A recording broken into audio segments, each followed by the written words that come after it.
إن الذين يؤذون الله ورسوله لعنهم الله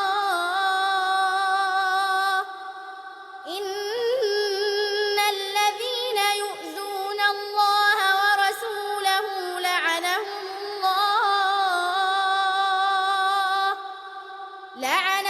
الله في الدنيا والآخرة وأعد لهم عذابا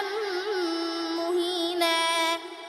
والذين يؤذون المؤمنين والمؤمنات بغير ما اكتسبوا فقد احتملوا بهتانا وإثما مبينا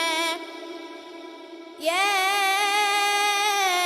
أيها النبي قل لأزواجك وبناتك ونساء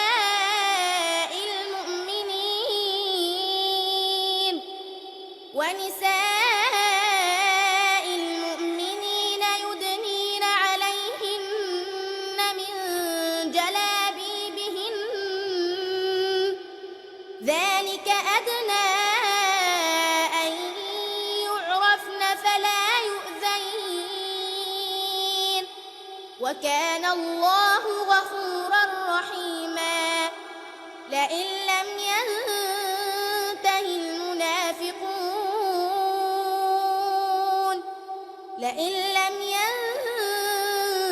المنافقون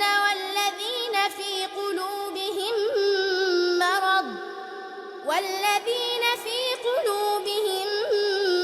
مرض والمردفون في المدينة لنغرينك بهم ثم لا يجاورونك فيها إلا قليلا ملعونين